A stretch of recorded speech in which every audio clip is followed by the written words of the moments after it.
আসসালামু আলাইকুম, welcome back to my channel. Hello viewers, আজকে আমি ওয়ার্ড অ্যান্ড ফ্রেজের পার্ট টু মানে দ্বিতীয় অংশটা আমি আপনাদেরকে দিচ্ছি। যারা প্রথম অংশটা পার্ট ওয়ান দেখেন নাই, অবশ্যই পার্ট ওয়ান দেখে তারপর দ্বিতীয় অংশটা দেখবেন, তাহলে ওয়ার্ড অ্যান্ড ফ্রেজ সম্পর্কে একটি ভালো ধারণা পাবেন। সো আজকে আমি ওই জায়গার কোথায় থেকে শুরু করবো? হ্যাঁ, 5 থেকে রুল শুরু করব। সো দেখেন, ওয়াজ বর্ন শব্দের অর্থ হলো জন্মগ্রহণ করা অর্থে ব্যবহার করা হয়। যদি কোথাও জন্মগ্রহণ করা অর্থে ব্যবহার করা হয়, তখন আপনি ডিরেক্ট ওয়াজ বর্ন ব্যবহার করবেন, ঠিক আছে? আবার দেখেন, এটার স্ট্রাকচারটা একটু ফলো করেন, যে ফর্মুলাটা ওয়াজ বর্ন প্লাস প্লেস অথবা ইয়ার অথবা টাইম অথবা এক্সেট্রা, হ্যাঁ, প্লাস ডাব্লিউএস কোয়েশ্চন, এইগুলা থাকবে। এই সিস্টেমটা ফর্মেটটা এরকম থাকবে, ঠিক আছে? এর উদাহরণ দেখেন, হি ডট ডট ইন বাংলাদেশ, তাহলে দিতে পারি না হি ওয়াজ বর্ন ইন বাংলাদেশ। সে কোথায় জন্মগ্রহণ করেছে? বাংলাদেশে জন্মগ্রহণ করেছে। সো ওয়াজ বর্ন জন্মগ্রহণ করা অর্থে, বা কোনো সময় টময় উল্লেখ থাকলে, হ্যাঁ, প্লেস বা জায়গা সময় টময় উল্লেখ থাকলে আপনি ওয়াজ বর্ন দিয়ে দিবেন, ঠিক আছে? এখন দেখেন 6, have to, has to, had two, কোনো কিছু করতে হবে, বাধ্যবাধকতা আর কি, যা আমাকে কোনো কিছু করতেই হবে এরকম বুঝাইলে এটা কিন্তু সেমি মডেল একটা verb. Have to, has to, am to, is to, are to, হ্যাঁ, এগুলো কিন্তু সেমি মডেল, ঠিক আছে? সো সেমি মডেলের পরে কিন্তু ভার্বের বেস ফর্ম বসে। এখন এই have to, has to, had two, তিনটা কথা আছে এখানে দেখেন। হ্যাভ টু, হ্যাজ টু এটা প্রেজেন্ট টেন্সে ব্যবহার করা হয়, আর যদি বাক্যটা পাস্ট টেন্সে মনে করেন তাহলে হ্যাড টু ব্যবহার করবেন, ঠিক আছে? So have to, has to, had two, কোনো কিছু করতে হবে, বাধ্যবাধকতা। যেমন I have to go to market, আমাকে বাজারে যেতে হবে, অথবা I have to play football, আমাকে ফুটবল খেলতে হবে, আই হ্যাভ টু স্টাডি, আমাকে পড়াশোনা করতে হবে, হ্যাঁ। এরকমভাবে যদি কোনো কিছু করতে হবে, উচিত, বাধ্যবাধকতা করতে হবে, তখন আপনি হ্যাভ টু অথবা হ্যাজ টু অথবা হ্যাড টু ব্যবহার করবেন। সো ফর্মুলাটা দেখেন, have to, has to, had to plus base form. এটা have to, has to, had টুর পরে সবসময় বারবার এটা পাস্ট টেন্সে থাকুক, তারপরে কোনো প্রবলেম নেই। Have to, has to, had টুর পরে সবসময় বারবার বি ওয়ান ব্যবহার করবেন, দ্যাট মিনস প্রেজেন্ট ইনডিফিনিট টেন্সে হবে, ঠিক আছে?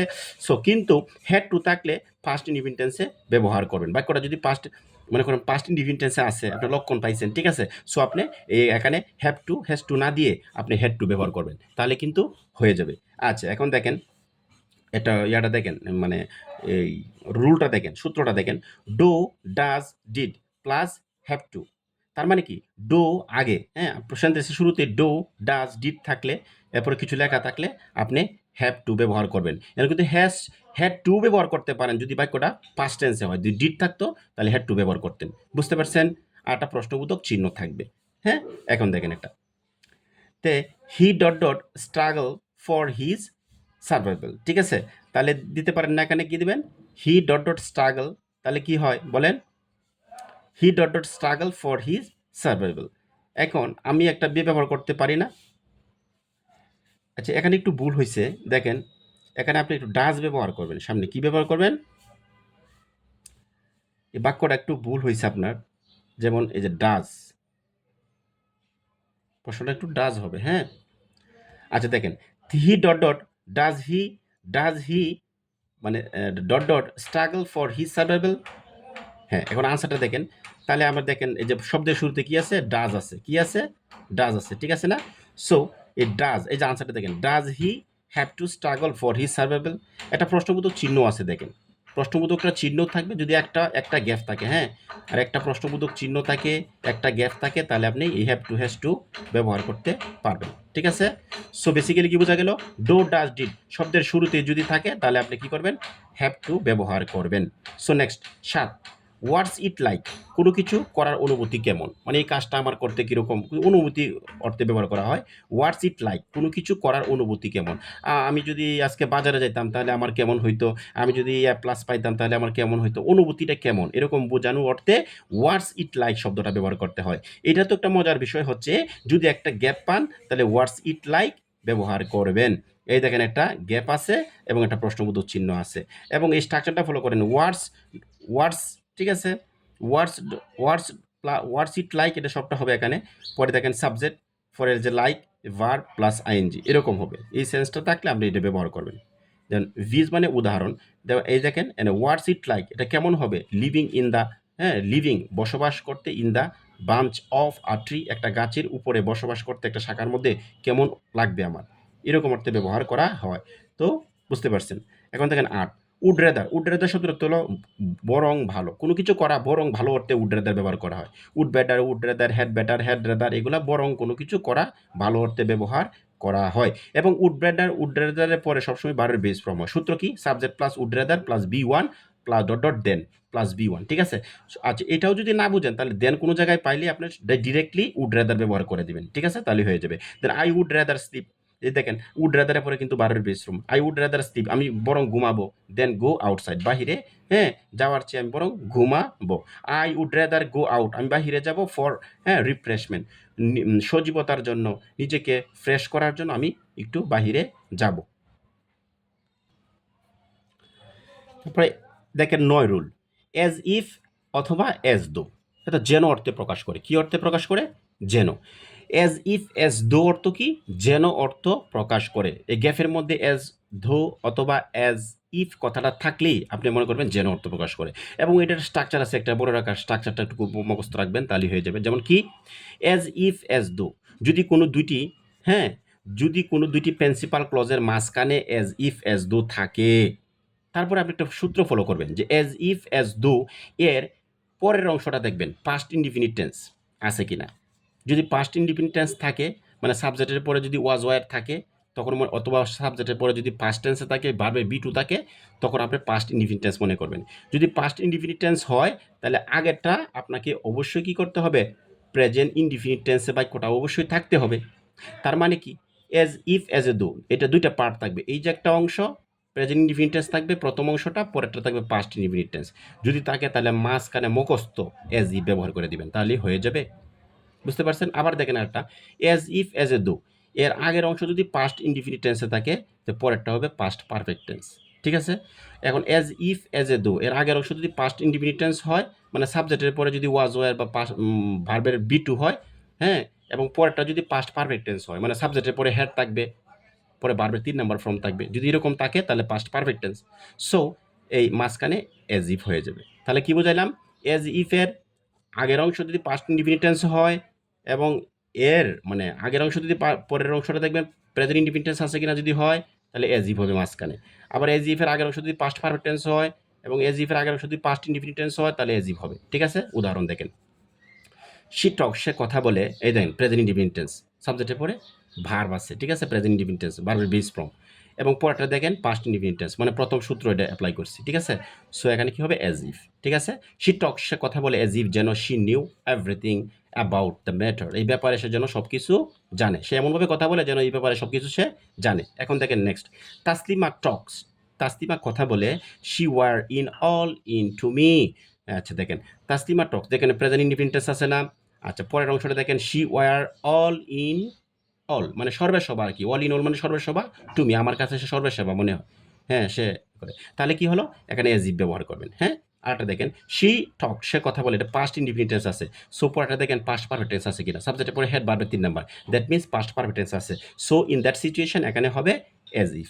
তাহলে সূত্রটা যদি একটু ফলো করতে পারেন, তাহলে এটি ইজিলি করতে পারবেন। সো ১০ দেখেন, হেড বেটার, হেড বেটার শব্দের অর্থ উচিত, যা শুড এর অর্থ সমর্থন করে। হেড বেটার অর্থ কোনো কিছু উচিত বা করা অর্থে ব্যবহার করা হয়। ফর্মুলা কি? দেখেন, subject plus had better plus V one, had বেটারের পরে বারের বেস ফর্ম হবে, যা দ্বারা জোরালো অর্থ প্রকাশ করবে, তখনই আপনি হেড বেটার ব্যবহার করবেন। যেমন you have fail, you have fail, ঠিক আছে? দেখেন কি বলছে, যে you have fail in HSC exam, you dot dot study a lot, মানে তুমি পরীক্ষায় এসএসসি পরীক্ষায় ফেল করেছো। So you had better study a lot, তোমাকে প্রচুর পরিমাণে পরিশ্রম করতে হবে। এই হ্যাড বেটারের পরে কিন্তু বেস ফর্ম, বুঝতে পারছেন? সো এই অর্থে এখানে হেড বেটার ব্যবহার করবেন। আচ্ছা দেখেন, যদি সাধারণ কথায় বা সিঙ্গেল ওয়ার্ড থাকলে হ্যাভ টু দিবেন। নোট দেখেন, ইউ হ্যাভ টু, হ্যাঁ, স্টাডি এ লট। যদি মনে করেন হেড বেটার এখানে নাই, হ্যাভ টু আছে, তখন হ্যাভ টু এখানে ইউজ করতে পারবেন। তাহলে you have to study a lot, তোমাকে কি করতে হবে? প্রচুর পরিমাণে স্টাডি করতে হবে।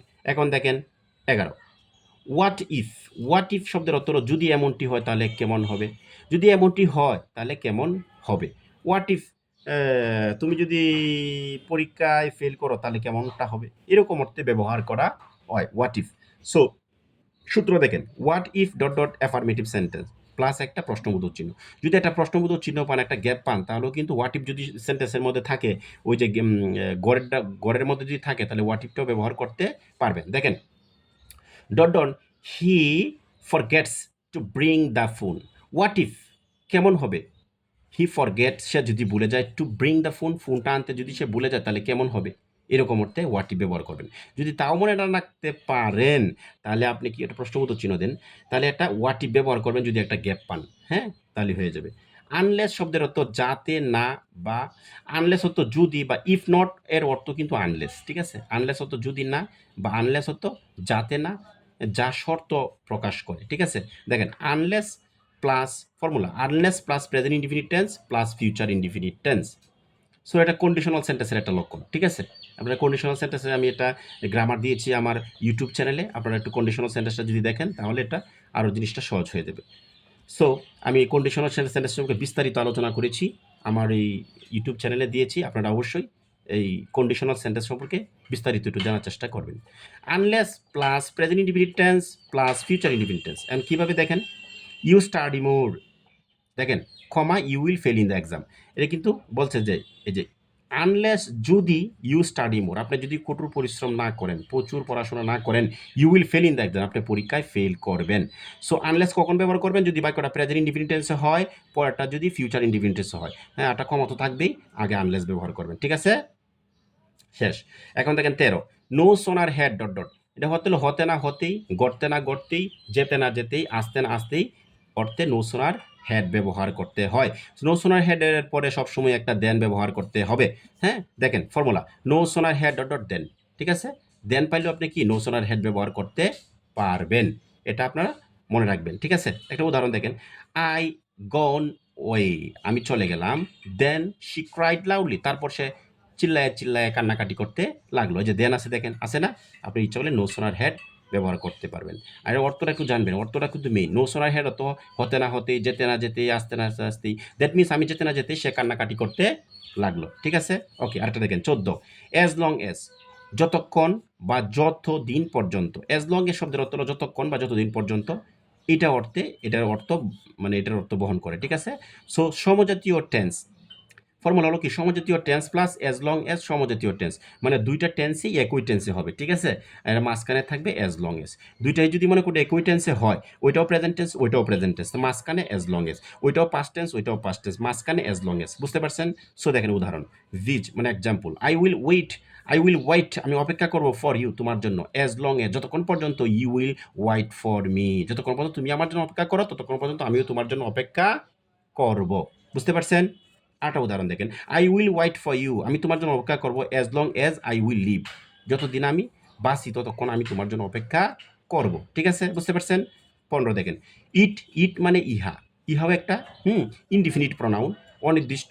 হ্যাঁ, যদি কোনো জায়গার মধ্যে কোনো একটা, যখন সিম্পল কমপ্লেক্স কম্পাউন্ড আপনারা করেন, তখন কিন্তু আমাদের যখন একটা সিম্পল সেন্টেন্স থাকে, তখন অনেক সময় কি করতে হয়, আমাদের একটা সাবজেক্ট আনতে হয়। সাবজেক্ট আমরা কি আনবো, দেয়ার আনবো, অথবা ইট আমরা ব্যবহার করবো। এটা মনে মনে আমরা এটা ব্যবহার করবো, এই সাবজেক্ট দুইটা আমরা ব্যবহার করবো।